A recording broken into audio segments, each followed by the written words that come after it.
Voy a la frontera con Cúcuta. Allá sigue Cristina Navarro, nuestra periodista, porque están pasando cosas en Venezuela que tienen que ver con los presos políticos en Colombia. Familiares de los presos colombianos que llevan años detenidos están pidiendo la libertad de esos presos políticos, algunos de los cuales tienen doble ciudadanía, y que relatan lo que viven durante su detención aquellos que han sido liberados. Son básicamente torturas. Cristina, ¿dónde está? Buenos días.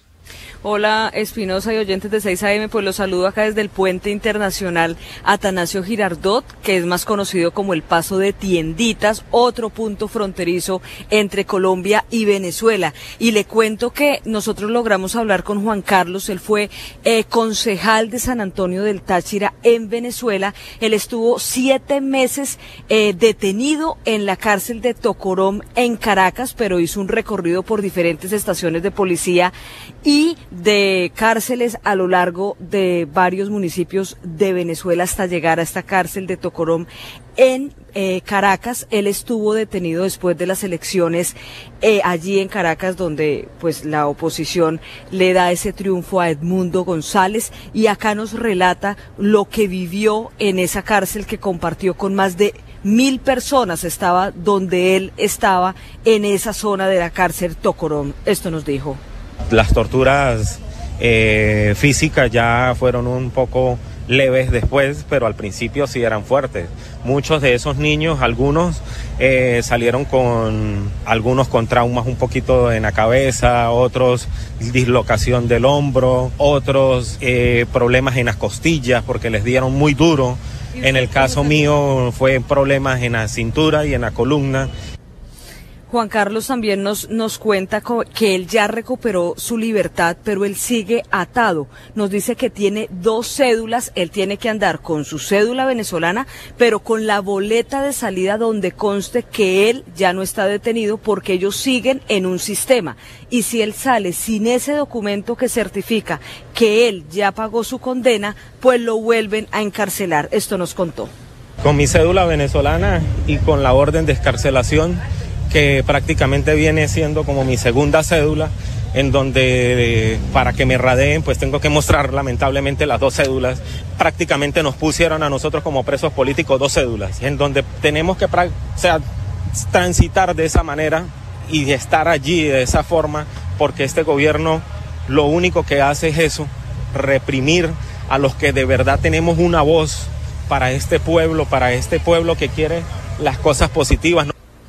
Ese es el drama del lado de Venezuela, de los presos políticos que son identificados por las autoridades de Venezuela, pero el drama también es aún para las familias de colombianos que nada tienen que ver con política, que eran mototaxistas, que trabajaban en el rebusque diario aquí en Norte de Santander y llevan entre 4, 6 años, 10 años detenidos. Algunos ya pagaron su pena, pero no hay razón por la cual aún no han recuperado su libertad, y esto le contaron aquí en los micrófonos de Caracol Radio las familias que claman por esa libertad para sus seres queridos. Soy el hijo de Javier Giraldo García, de 70 años, colombiano, detenido ilegalmente en Venezuela hace 4 años y 4 meses. Mi papá está enfermo. Los cargos que se le acusan son los cargos que meten esa plantilla para procesar a la gente, periodistas, políticos, empresarios. Terrorismo, siempre es lo mismo, siempre los acusan de lo mismo. Era mototaxi, que si está vivo lo amo, lo espero. Dale un abrazo fuerte, que lo amo y lo sigo esperando en casa. Ya son 6 años sin poder estar con él, sin poderle dar un abrazo. Y es muy triste esta situación. Como madre, pues la esperanza es que mi hijo salga y que salga bien. Tenemos la esperanza de que quizás los gobiernos se sienten a hablar, dialoguen y los negocien y los terminen de traer a casa. En este momento, con la situación política que vive Venezuela, pues estas familias no tienen razón de sus hijos, de sus hermanos, de sus padres, y por eso están pidiendo al gobierno de Colombia y al gobierno de Venezuela, en este caso que está encargada Delcy Rodríguez, que fortalezcan estos canales diplomáticos que les permitan volver a ver a sus hijos, porque más allá de los temas de transición política y del tema de Estados Unidos, Venezuela y el hemisferio, pues estas familias claman por la libertad de sus seres queridos para que esto tenga un cambio real, porque muchas personas pues dicen que hubo un cambio de mando, pero no ven ese cambio real que esperaban con la captura de Nicolás Maduro. Aquí también avanza y se mantiene un puesto de mando unificado, y las personas pues han dicho, Espinosa y oyentes, que no entienden y que no hay razón para que el gobierno siga pensando en declarar una emergencia económica, porque acá los pasos fronterizos funcionan con absoluta normalidad y no hay esa ola de migrantes como el ministro de la Igualdad, Florian, dijo que ellos estaban preparando para recibir 1.700.000 personas, pero eso no ha sucedido. Los pasos de todos los puntos fronterizos aquí en norte de Santander pues funcionan con absoluta normalidad. Eso es lo que le puedo contar a esta hora de la mañana a través de los micrófonos de Caracol Radio, Espinosa. Gracias, Cristina de Caracol Radio, en ese punto que sigue siendo un punto central de la noticia, entre otras por eso que ella menciona, porque las expectativas del gobierno colombiano es que en caso de que hubiese algún tipo de operación de los Estados Unidos en Venezuela, eso llevaría a un éxodo de venezolanos hacia Colombia, y eso, como hemos visto en estos 4 días posteriores, Fraile, no es lo que ha pasado. Diana, usted tiene unas cifras de colombianos que pueden estar detenidos arbitrariamente, es decir, como presos políticos en Venezuela. El problema es que las cifras pueden variar dependiendo de uno a quien le pregunte. Espinosa, es que el gran problema con los presos políticos en Venezuela es que no hay cifras oficiales. El gobierno, por supuesto, no tiene a disposición de nadie cuántos son estas personas que están detenidas por cuestiones políticas, principalmente en la cárcel del Helicoide, en Caracas. Unas cifras son de Amnistía Internacional, otras de la Organización Mundial contra la Tortura, la OMCT, hablan de 2.300 políticos, presos políticos en Venezuela, de los cuales unas cifras hablan de 20 colombianos, otras de 38 colombianos que están detenidos. El tema es que las familias de estas personas alegan, como lo escuchábamos ahorita en el informe de Cristina, que eran simples ciudadanos que ejercían trabajo en Venezuela, colombianos, mototaxistas, personas que tenían labores de informales y que están siendo detenidas hoy. Pero lo que sí coinciden todas estas familias colombianas es en la falta de interés del gobierno colombiano porque estos presos políticos colombianos regresen a su hogar. Ellos siempre han pedido que desde la Cancillería colombiana o desde el gobierno colombiano se exija la liberación de estos colombianos, o al menos que sus familias puedan tener contacto con ellos y garantizarles pues lo que uno esperaría en democracia, un juicio justo. Esto no ocurre en Venezuela, y estos cerca de 20 o 38 colombianos, según las cifras, pues siguen estando presos sin que nadie pueda hablar por ellos. Sí, leí una declaración de alguien que explicaba que en Estados Unidos no les interesaba un cambio de régimen, sino un cambio de actitud del régimen, que por supuesto no es lo mismo, porque el régimen está básicamente intacto, incluyendo este asunto humanitario que tiene que ver con los presos políticos. Voy a preguntarle a Ariel en Nueva York por la declaración del presidente Trump que extiende la tensión petrolera con China, porque ha asegurado que el chavismo va a enviar 50 millones de barriles de crudo. Hay algunos que están presos todavía, presos políticos, siendo torturados y sin mayor conocimiento sobre su paradero, y mientras tanto Estados Unidos hace negocios con Venezuela. Ariel. Muy buenos días. El presidente Donald Trump anunció en sus redes sociales hace unas horas que las autoridades interinas de Venezuela van a entregar a Estados Unidos entre 30 y 50 millones de barriles de petróleo sancionado de alta calidad. Aseguró que dicho petróleo será enviado directamente en barcos cisterna a muelles estadounidenses y será vendido a precio de mercado. El dinero producto de la venta será controlado por Trump, quien aseguró que lo usará en beneficio de la gente de Venezuela y Estados Unidos, y asignó la ejecución del plan a su secretario de Energía, Chris Wright. El anuncio de Trump ocurrió al tiempo que la presidenta interina de Venezuela, Delcy Rodríguez, aseguró que su país está siendo gobernado por su pueblo y rechazó que Estados Unidos esté en control del gobierno.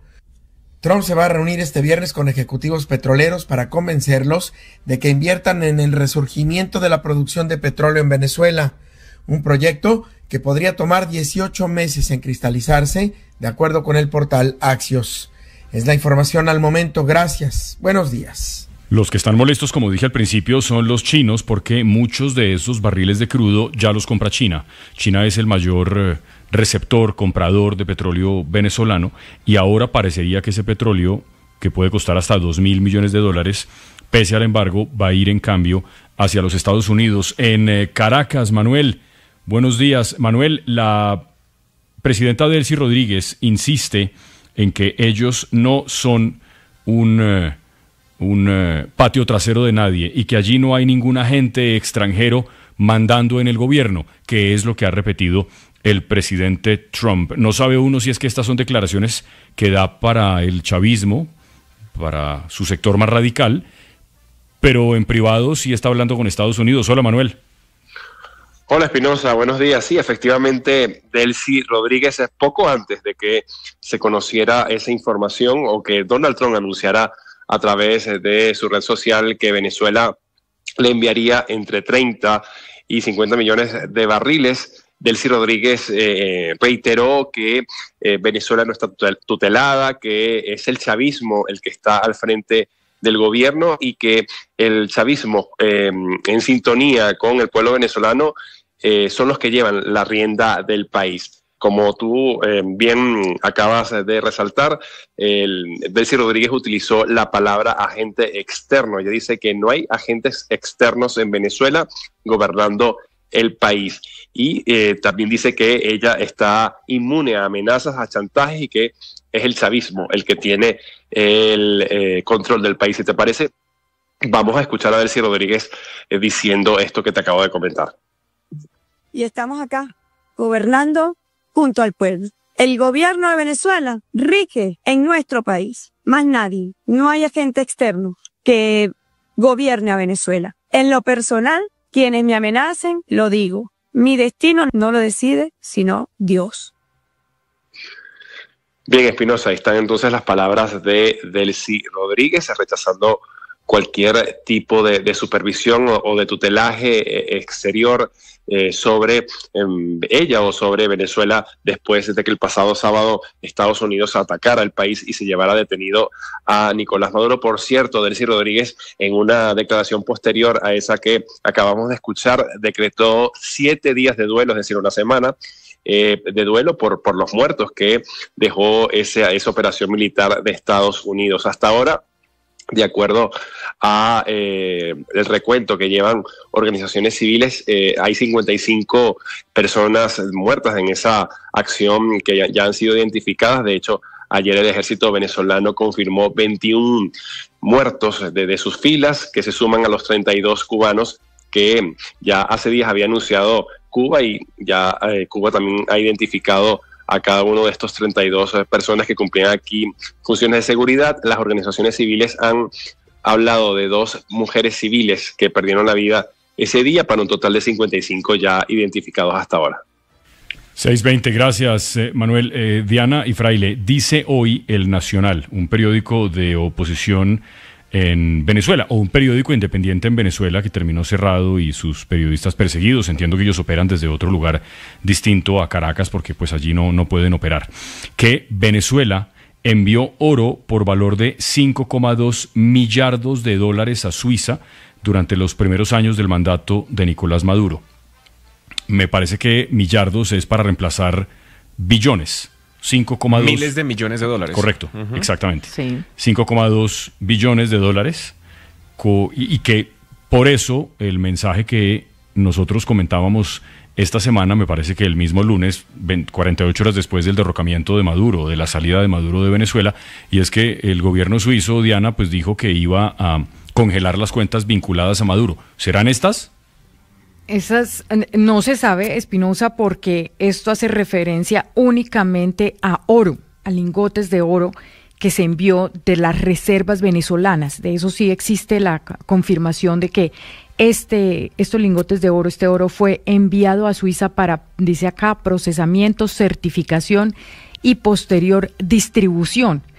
Lo que no se sabe, Espinosa, si esto este dinero llegó a título personal de Nicolás Maduro para su propio beneficio, o si pues se trataba de bienes o más depósitos en oro del gobierno de Venezuela.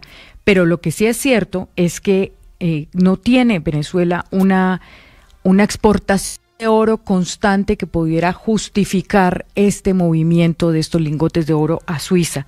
Esto, por supuesto, muestra una vez más, Espinosa, lo que dijo aquí nuestro colega Roberto Denis de Armando Info, y es la enorme riqueza que los líderes del chavismo, del madurismo, por supuesto en cabeza de Nicolás Maduro, habían estado moviendo a cuentas internacionales dineros derivados de las arcas del Estado como tal y de la petrolera PDVSA. Pues ahí está la cifra, Espinosa, que usted la tiene. Acá hablan de 5.200 millones de dólares, que equivaldrían a este 4.14 billones de francos suizos en oro durante el mandato de Nicolás Maduro.